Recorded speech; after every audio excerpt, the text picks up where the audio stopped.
During this portion of the tape, we'd like to review filling procedures for your liquid cylinders. There are many ways to fill a Duracell. We will recommend and discuss 3 procedures, but your choice of method depends on your own local conditions and capabilities. For example, how many cylinders do you need to fill each day? Are low product losses important to you? Should you consider purchasing a pump? With the help of your MVE representative, you can add up all these factors to determine the best filling method for your situation. While there are several techniques for filling liquid cylinders, some general principles apply to all of them. For example, transfer lines should be kept as short as possible. The longer the line, the greater the heat input. Use a large diameter line. Normally, it should be about 3/4 of an inch in diameter. All lines should be insulated, and if the total length is greater than 25 feet, vacuum-jacketed pipe should be considered. Use as few valves in the transfer line as possible, and always be sure you have a relief valve in line segments where liquid could be trapped. Valves should be 1-inch globe valves or 1/2-inch ball or gate valves.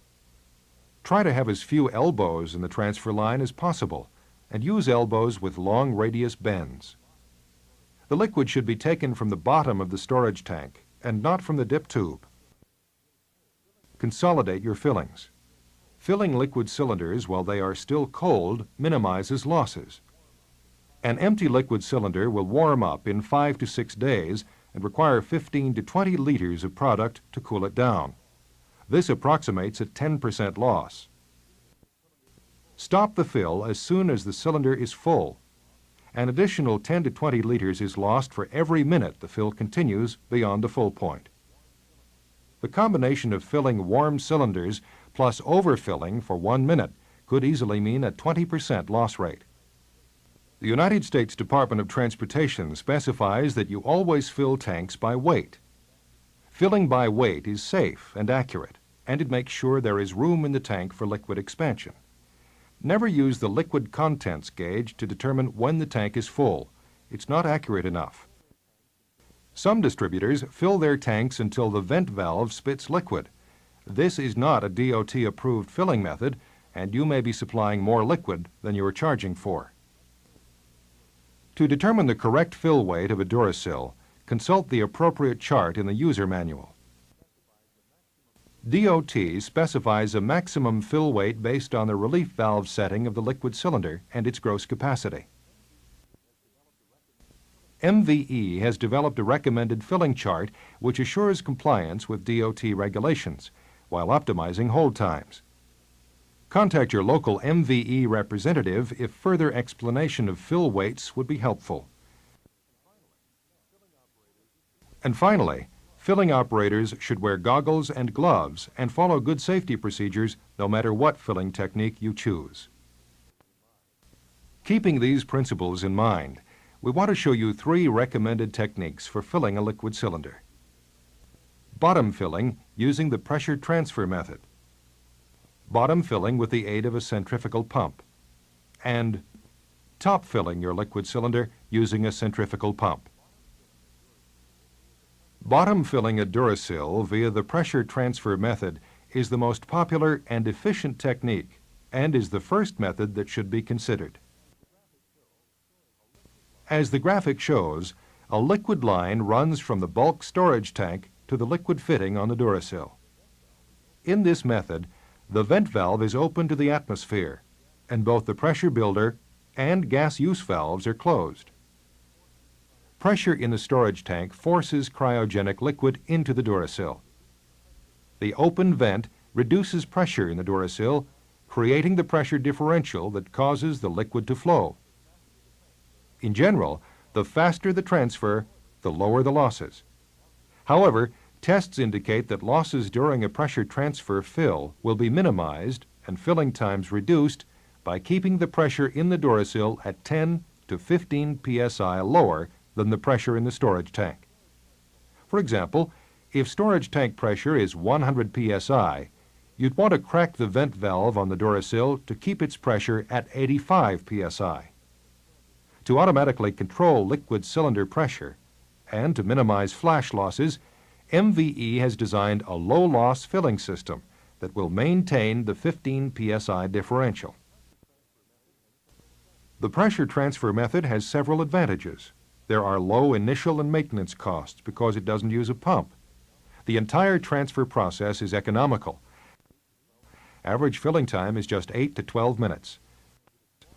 The only disadvantage is that a small amount of product is lost through venting. The second recommended technique is bottom filling the liquid cylinder with the aid of a centrifugal pump. This method is basically the same as the pressure transfer method, but with the addition of a pump between the liquid withdrawal of the bulk storage tank and the liquid inlet of the Duracell.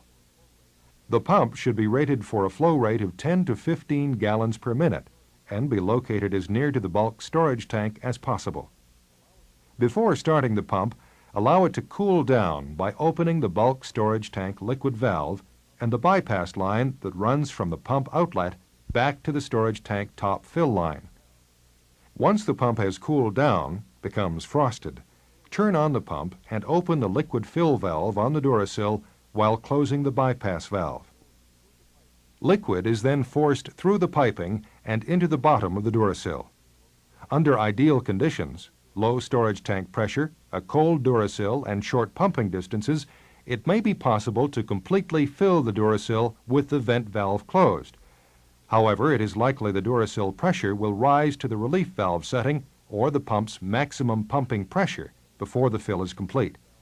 In this case, the vent valve should be opened and throttled until the fill is complete. When the Duracell is full, the bypass valve should be opened and the Duracell liquid valve closed. The third filling method to be discussed is top filling the Duracell utilizing a centrifugal pump. As with the bottom filling method, the pump must be allowed to cool. The fill line is connected to the Duracell vent valve and all other valves are closed. All MVE Duraseries liquid cylinders are equipped with a splash plate on the bottom of the vent tube so the incoming liquid is sprayed into the top of the inner vessel. Usually, this spray of cold liquid will condense the vapor head in the Duracell just as is done when top filling a storage tank. Initially, pressure in the tank rises rapidly, then levels off, and starts falling if the storage tank liquid is cold enough for the spray to recondense the vapors in the Duracell. If the Duracell pressure continues to rise, the pump may cavitate or lose prime. In that case, turn the pump off and open the pump bypass line to the storage tank. This will reduce pressure in the Duracell and equalize it with the storage tank pressure. To prevent the pump from losing prime, try pre-cooling the tank with a shot of liquid.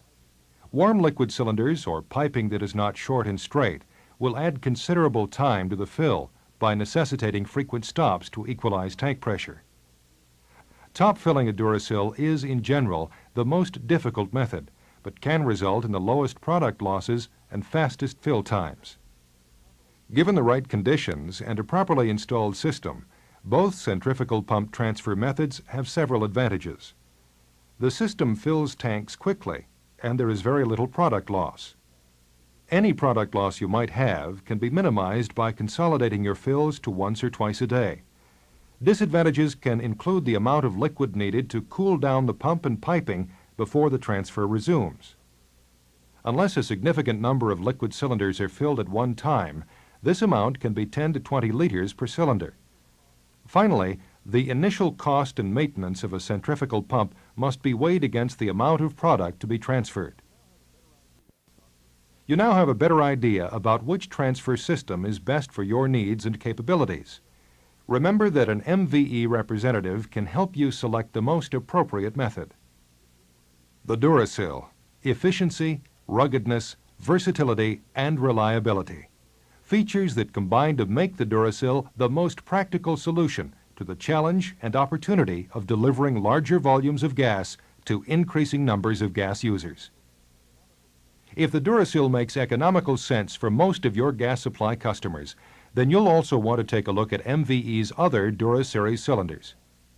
Evaluate the Duramax for higher pressures, carbon dioxide and nitrous oxide, the Duratec, the Dura 5100, and the Dura 5500 for larger volumes. Remember, MVE's M45 manifold gives you the ability to supply large volume users. The low-loss and argon cryofill help you minimize your filling losses, so your cryogenic cylinders are even more economical. Your MVE sales representative is available to discuss all your liquid cylinder needs and bulk tank requirements.